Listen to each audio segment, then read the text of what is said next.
আসসালামু আলাইকুম। ডক্টর নাসিরউদ্দিন কাজল, associate professor urology. এখন আমি কথা বলবো ইনকন্টিনেন্স ইউরিন, অর্থাৎ প্রস্রাব নিজের অজান্তে ঝরে পড়ে যাওয়া, যাকে আমরা বাংলায় বলি অসংযম, প্রস্রাবের অসংযম। অর্থাৎ প্রস্রাব আমরা করি যখন আমাদের প্রয়োজন, যখন আমাদের প্রস্রাবের চাপ হবে তখনই। কিন্তু এটা এমন একটা রোগ, রোগী না চাইতেই প্রস্রাব পড়ে কাপড় নষ্ট হয়ে যায়। এটাকে বলি আমরা ইউরিন ইনকন্টিনেন্স, যেটা নিজের কোনো কন্ট্রোল থাকবে না, নিয়ন্ত্রণহীন প্রস্রাব পড়ে যাওয়া। এটা পুরুষ মহিলা সবারই হতে পারে, মহিলাদের অনেক বেশি হয়, বাচ্চাদেরও হতে পারে। এই রোগটা কেন চিকিৎসা করবেন? কারণ প্রথম কথা হচ্ছে এই রোগ হলে মানুষের জন্য অনেক কষ্ট, কারণ প্রস্রাব পড়ে গেলে কাপড় নষ্ট হবে, দুর্গন্ধ হবে, আপনার সামাজিকভাবে অনেকটুকুই বিব্রত ফিল করবেন। একটা জায়গায় গেলেন, অনেক লোকের মধ্যে আপনি প্রস্রাব পড়ে গেল, আপনি নিজে বিব্রত করে চলে আসবেন, অর্থাৎ সামাজিকভাবে আপনি পিছনে পড়ে যাবেন। আর এটা এমন একটা জিনিস, যদি ওয়াইফের হয় তাহলে দেখবেন হাজব্যান্ডের সাথেও তার সম্পর্ক অনেক অবনতি হয়ে থাকে। সো এই জিনিসগুলো দিকে মাথায় রেখেই আপনার এটা চিকিৎসা করতে হবে। এখন আমরা আসি যে এই যে প্রস্রাব ঝরে পড়ে, কি কি কেন পড়ে? অনেক কারণেই পড়তে পারে। তার আগে আমরা একটু জেনে নিই কি কি ধরনের আছে।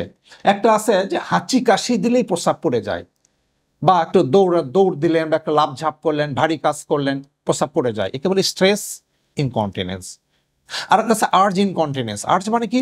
আপনি প্রস্রাবের বেগ হয়েছে, আপনি দেখবেন যে আপনি আর একটা মুহূর্ত দেরি করতে পারছেন না, দিবেন দৌড়, না দিলে প্রস্রাব পড়ে গেল, এটা আর্জ ইনকন্টিনেন্স। আর একটা আছে ওভারফ্লো ইনকন্টিনেন্স, মানে আপনি প্রস্রাব মূত্রথলিতে অনেক জমে আছে, প্রস্রাব করলেন কিছু বের হইল, অনেকটুকু প্রস্রাব রয়ে যায়, এটাই পরে ফোটায় ফোটায় পড়ে যায়, এটাকে বলা হয় ওভারফ্লো ইনকন্টিনেন্স। আর একটা মিক্সড ইনকন্টিনেন্স, অর্থাৎ এই যে যে তিনটা টাইপ বললাম এর মধ্যে যে কোনো দুইটা বা তিনটা একসাথে, দুইটা যদি একসাথে থাকে তাকে বলা হয় মিক্সড ইনকন্টিনেন্স। কাদের হয় বললাম? সবারই বলেছি। কারণ মহিলাদের বেশি, সাধারণত বয়স্ক মহিলাদের বেশি হয়, বয়সজনিত একটা। বয়স হইলে তার সমস্ত অঙ্গ প্রত্যঙ্গ লুজ হয়ে যায়, যে স্ফিংটার দিয়ে তার প্রস্রাবটা নিয়ন্ত্রণে রাখা হয়, এই স্ফিংটারটা সাধারণত নিয়ন্ত্রণহীন হয়ে পারে, এই জন্য সাধারণত এটা হয়। মহিলাদের বেশি, বয়স্ক মানুষের বেশি, যাদের বাচ্চা হয়েছে অনেক বেশি, যাদের নর্মাল ডেলিভারি হয়েছে, নর্মাল ডেলিভারি হইলে সাধারণত এটা বেশি হয়। এছাড়াও যদি এই মহিলার প্রস্রাবে ইনফেকশন থাকলে হতে পারে, মূত্রথলির ধারণ ক্ষমতা, ওভার অ্যাক্টিভ ব্ল্যাডার, এটা হলে হতে পারে। তার যদি নিউরোজেনিক কোনো প্রবলেম থাকে, তার স্ট্রোক করেছে হতে পারে, তার মেরুদণ্ড হাড্ডির ব্যথা পেয়েছে বা অপারেশন হয়েছে হতে পারে। পুরুষ মানুষের এই মেরুদণ্ড হাড্ডির প্রবলেম, নিউরোজেনিক প্রবলেম, এছাড়াও তার প্রস্টেট বড় হলে হতে পারে, তার প্রস্টেটে অপারেশন করলে হতে পারে। তারপর মূত্রথলির যে নেক আছে এখানে যদি অপারেশন হয় তাহলে হতে পারে। বাচ্চাদেরও হতে পারে, অনেক সময় দেখা যাবে যে বাচ্চার যদি নিউরোজেনিক প্রবলেম থাকে, বাচ্চার যদি পোস্টেরিয়র ভালভ থাকে, বাচ্চার প্রস্রাব রাস্তায় ইনফেকশন থাকলে, এবং যদি ফিজিক্যাল গ্রোথটা বাচ্চার না হয় তাহলে হতে পারে। সো এই সমস্ত কারণে হয়ে থাকে। এই রুগী আসলে আমরা তাকে দেখব, কথা শুনবো, তার ইতিহাস নেব, পরীক্ষা করব। কিছু পরীক্ষা করি আমরা, এর মধ্যে ইউরিনটা পরীক্ষা করে দেখি ইনফেকশন আছে কিনা, তারপর তার আল্ট্রাসোনোগ্রাম করে দেখি প্রস্রাব জমে থাকে কিনা, মূত্রথলির ধারণ ক্ষমতা কতটুকু, এগুলো দেখি আমরা। রোগীকে আমরা অন্যান্য পরীক্ষা, যেমন হয়তো রোগীকে একটা সিটি স্ক্যান করতে পারি।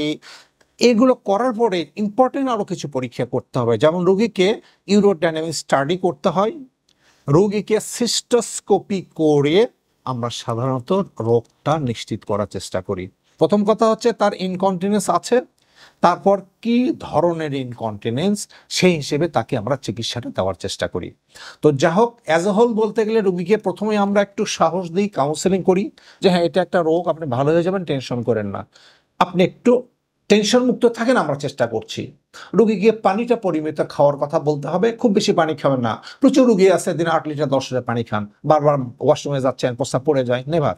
পানি খাবেন অপটিমাম লেভেল, 2 থেকে 2.5 লিটার পানি আপনার জন্য সাফিসিয়েন্ট আমাদের এনভায়রনমেন্টে। যদি আপনি মিডল ইস্টে যান, গরম বেশি, সেখানে হয়তো 500 ml বাড়াইতে পারেন, বাট আমাদের দেশের জন্য 2 to 2.5 লিটার সাফিসিয়েন্ট, এটা ওয়াটার প্লাস লিকুইড। তারপর রুগীকে বলি তার বিহেভিয়ারাল মডিফিকেশন। রুগীকে ভাবে বলবো যে আপনি প্রস্রাবের আর্জ ইনকন্টিনেন্স, আপনি একটু চেষ্টা করবেন ধরে রাখার, তারপর আপনি প্রস্রাব বেশিক্ষণ হোল্ড করবেন না, ধরে রাখবেন না, প্রস্রাব চাপ হলে প্রস্রাবটা করে ফেলেন, এই জিনিসগুলো আমরা করি। রুগীকে কিছু আমরা এক্সারসাইজ শিখিয়ে দিই, যেমন একটা আছে এর মধ্যে কেজেল এক্সারসাইজ বলে, এটা তার পেরিনিয়ামে অর্থাৎ প্রস্রাবের রাস্তার চতুর্পাশে মাংসপেশি এগুলোর শক্তি বাড়ানোর জন্য ব্যায়ামটা আমরা শিখিয়ে থাকি। যদি ডায়াবেটিস থাকে সেটা কন্ট্রোল করবেন, নিউরোজেনিক প্রবলেম থাকলে তার চিকিৎসা করবেন। আর যেটা এখন আমরা কিছু ঔষধের চেষ্টা করি, যদি আর্জেন্ট ইনকন্টিনেন্স হয় তার জন্য এক ধরনের ঔষধ আছে বাজারে, সেটা আমরা দিই। স্ট্রেস ইনকন্টিনেন্স হলে তার জন্য এক ধরনের ঔষধ আছে বাজারে, সেগুলো আমরা দিই। এগুলো দিয়ে আমরা চেষ্টা করি, তবে সময় লাগে। লং টার্ম ঔষধ খেলে রোগী ভালো থাকে। যারা ভালো হচ্ছেন না এই সমস্ত চিকিৎসা করে তাদেরকে তখন আমরা অপারেশনের কথা বলি। এটা অপারেশন কি রোগ, কি টাইপের ইনকন্টিনেন্স তার উপর ডিপেন্ড করবে। যদি হাঁচি কাশি দিলে পরে যেটা স্ট্রেস ইনকন্টিনেন্স যেটা, তাহলে সেখানে আমরা রোগীকে সাধারণত, বিশেষ করে মহিলাদের বেশি হয়, তখন তাদেরকে আমরা অপারেশনের কথা বলি। সবাইকে না, যাদের ঔষধে হলেন না, কাউন্সেলিংয়ের হলেন না, পানি পরিমিত খেয়ে হলেন না, তাদেরকে অপারেশনের কথা বলি। এর সাধারণত অনেকগুলো অপারেশন আছে। কমনলি যেটা আমরা করি কল্প সাসপেনশন অথবা স্লিং প্রসিডিওর, এগুলো অপারেশন করলে রোগী ভালো থাকে। যদি পুরুষ মানুষের প্রস্টেটজনিত কারণে হয় আমরা ঔষধের চেষ্টা করি, যদি ঔষধে উন্নতি না হয় তাহলে প্রস্টেট অপারেশন করলে উনি ভালো হয়ে যান। বাচ্চাদের ক্ষেত্রেও পানি পরিমিত, তার মাকে শিখিয়ে দেওয়া নিয়ম কারণ কিভাবে বাচ্চাকে আপনি কেয়ার করবেন, যদি না হয় তাকেও আমরা ঔষধ দিই। যদি ঔষধে উন্নতি না হয় তাহলে কেন বাচ্চার কারণটা যদি বের হয় তাহলে সেই কারণটা যদি আমরা চিকিৎসা করি তাহলে বাচ্চা ভালো থাকে। সো এই একটা রোগ যেটা সামাজিকভাবে আপনি অনেকটা আপনাকে সমাজ থেকে চ্যুত করে দিবে, আপনি নিজে ভালো থাকবেন না, আপনার কনজুগাল লাইফে প্রবলেম হবে, সব কিছু থেকে আপনি দূরে চলে যাবেন যদি ইনকন্টিনেন্স থাকে।